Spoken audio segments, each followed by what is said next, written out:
Hello there everyone, Ashnflash here, and welcome on into a early LEGO Marvel 2023 Summer Set review.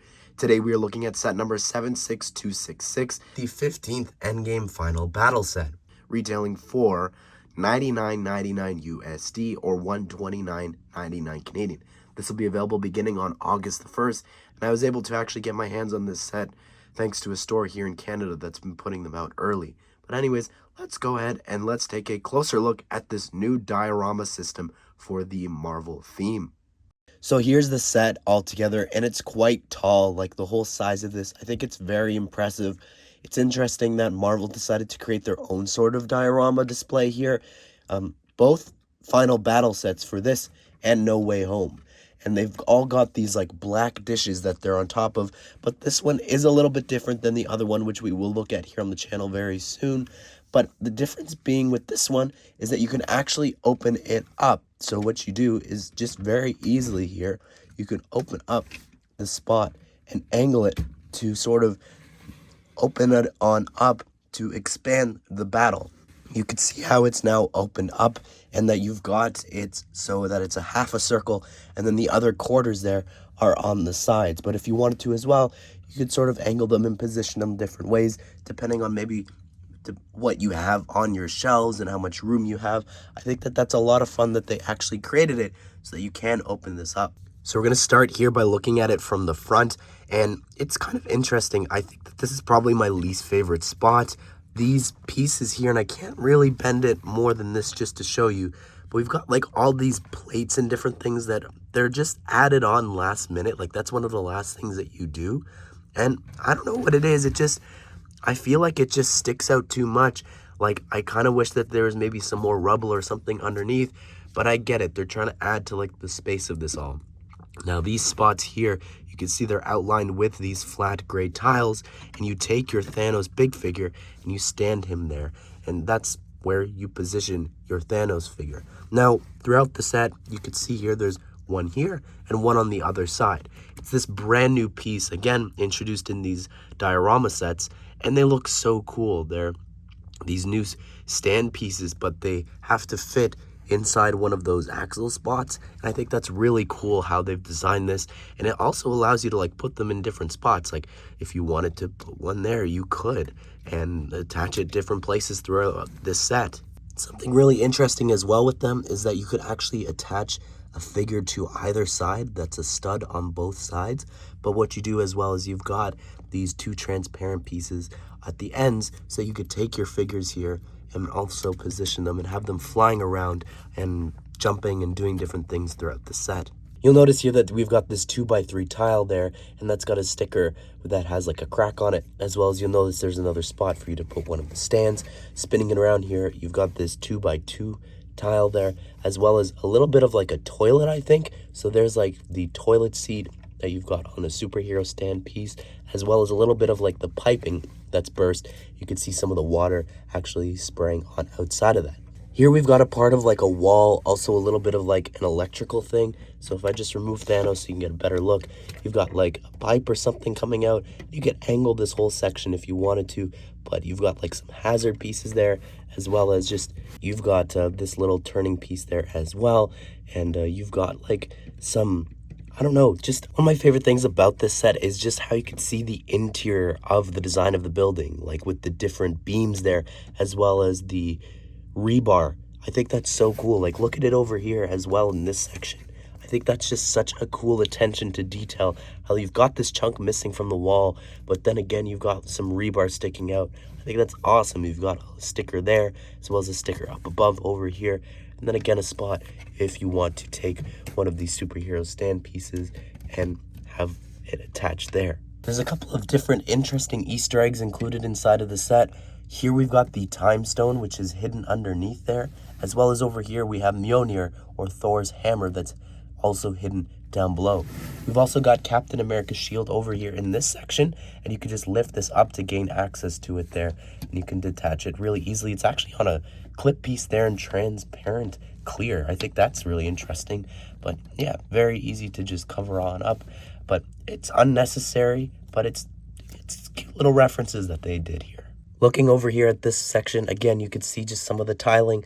I like how they've got like the triangular pieces being used in some spots and not others. And yeah, you've got a couple of stickers there.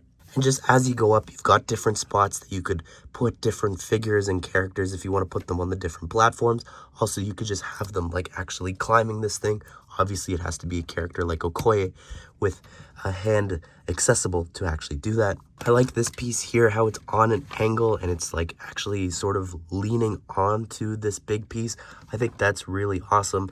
And then spinning it around, if we can get a better look at the front, it's not too detailed there, but you got some more rebar coming out there and you can't really angle this or move it too much. And up above here, I think we've got one of my favorite parts, and you can actually turn this and position it different ways, however you want, whoever you want to actually enter through the portal. If you want to have, I guess, again, since I've got Okoye nearby, I'm just going to pretend and put her there on those studs that are showing. You could have them entering through the portal. However, that's not really specifically what this is designed for. It's designed for Valkyrie and her Pegasus, which you can see the two studs there. They're perfectly separated to attach the back legs, and you can bend it a little bit there so you can put this like piece of wall and bend it there so that it's almost like it's jumping over there. But I love how that looks, the fact that they're coming out of the portal here. Very iconic moment from the movie. I think that is just a lot of fun that they included a portal here in this set. There's one part here to the compound that we have not looked at yet, and that is this piece here that you could detach if you wanted to. And it's really cool. It's got the Avengers A and the build for that. I think they did a really good job. It's interesting how it's sort of similar to the portal with those flat pieces there. But yeah, I think that looks really great. And how it's on an angle here as well.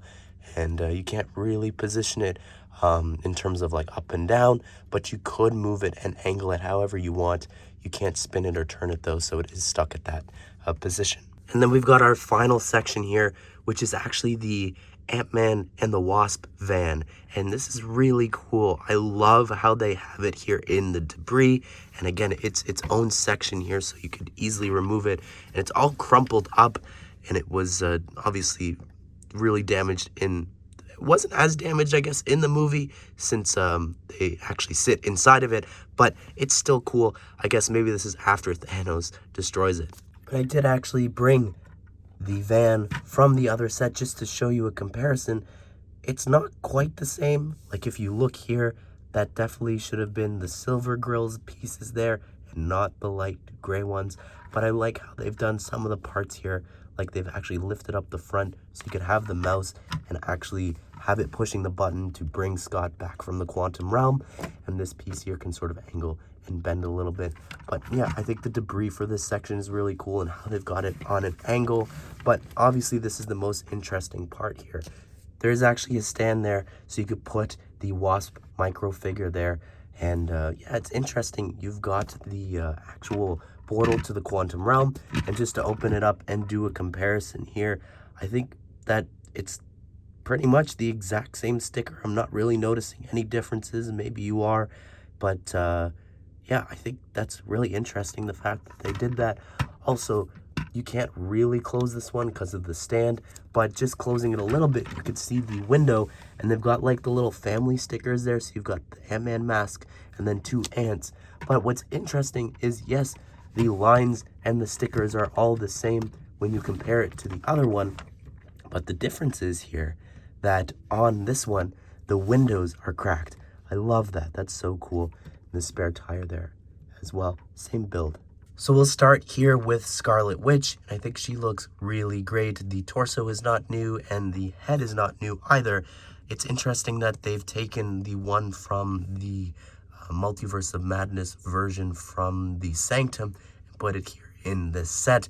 I'm not a fan of the eyebrow color. I'm not sure why they did black, but it is better, I guess, than what we've gotten before. But it looks great. And one of the best parts about this is that she's got the fabric cloth piece, which I feel like the last time she would have used that would have been back with Civil War. So it's really cool that she's got that back here. Also, her magic is the correct color, unlike the other Endgame Final Battle set. So I really appreciate them actually doing that, even though it's super simple. Here's Captain Marvel, and this figure is not new. This is actually the one that came in the Sanctuary 2 set. And, you know, I guess it's fine since that is a retail exclusive, and that set is cheaper than this one, so it's just sort of a bonus getting it here. But yeah, it would have been nice if that remained exclusive there for a little longer, but it has been a few years. Either way, it's still a great looking figure and suit. I really like the bright red, and the dog trainer hair there in tan works really well for this outfit. I like that the smirk there and the smile on the other face, the Peter Parker. I feel like that works really well. And you've also got the Power Blast pieces there too. Here is Valkyrie, and she's got a brand new outfit here, which I really appreciate. I guess technically it's the only new figure outfit since we've gotten everyone else before, but it still looks really awesome. I love the torso. It's so detailed. Would have been nice to get some leg printing, but this hair piece really works for her. I like the smile there, and she's got a bigger smile there on the back. Lifting up the cape, you could see just how detailed the back torso printing there is as well for her. And she's also got the sword. Here's Shuri, and I remember when this first came in the Infinity Saga set, I was like really impressed. It was just so detailed. I loved the face and the torso. Very, very detailed, and the hairpiece, the gauntlets and everything. And remove the hair to see the back head as like this angry expression, fighting expression. But we've gotten so many of this figure since then. Like, I don't know, I guess it's not as bad as Okoye, who we got back for the first time since, I think it was the original wave of Black Panther sets for the Black Panther 2 War on the Water set. And then she's just appearing in everything. Advent calendars, Hulkbusters, and they're just throwing her and using her so many places. It's like, okay, well, I guess she's just not that rare anymore. Don't get me wrong, great figure. Love the back of the head printing there. Same with the front face and the torso printing. And that's what her torso printing looks like on the back without it being covered up. And here is the micro figure of Wasp. This one came in the buildable Ant-Man construction figure, so technically doesn't make sense since this is the Quantum Mania outfit, but it's fine. I get them not actually creating a new print for this. However, it would have been nice since they could have used it in another Infinity Saga set down the line. And here is Thanos, and this is actually a brand new Thanos. I know that one of you are going to be so quick to say, no, it's the same one we got before. Yes, it is the same torso, the same arms and hands and everything, but the head is actually brand new. If you compare it to the old version, the other one actually has a smile versus this one is actually an angry expression, which I love this Thanos body piece. I'm so frustrated that we haven't gotten anything since. Like, the head is just so cool, this large minifigure head for the big figures, as well as like you've got some studs on the back, so certain big figures could have stuff on the back, but I think that looks and works really awesome. It allows you to like turn the head and make it much more expressive than previous big figures, but also the studs on the back could be used for you to actually take your figures and have them jumping on the back. He's also, of course, got his perfectly balanced butter sword. Well, there you have it, everyone. That is my review of the what feels like 15th Endgame Final Battle set. Look, I think that this is a very fun concept. I think that the set itself is really great. But what's holding it back for me personally is the minifigures. Yes, I know that there's going to be some people upset that, oh, it's off the cringy scene of all the female Avengers, the A-Force all coming together. And I don't mind the concept of that. I think obviously if this was like the Marvel Trinity fighting against him, and maybe even with Valkyrie coming through the portal and the Pegasus, that's pretty cool. I think that maybe this would excite people a little bit more. But for me, if they are doing the A-Force scene, I wish everyone was included here. And what I mean by that is, yeah, obviously they can't do everyone. There's no Guardians representation here. I think that Rescue would have been a fun option here too, since the only other set that she came in was the Hulk Helicopter Rescue drop set or whatever that set was. So yeah, it would have been nice to get her with the new helmet or something here. But what do you think of this, though? I'd love to hear your thoughts. What do you think of the new dioramas? Comment it all down below, and stay tuned for more LEGO Marvel Summer 2023 set news and reviews coming here on the channel. Hope that you guys did enjoy the video. Hope you all have a great day. We'll see you all in the next one.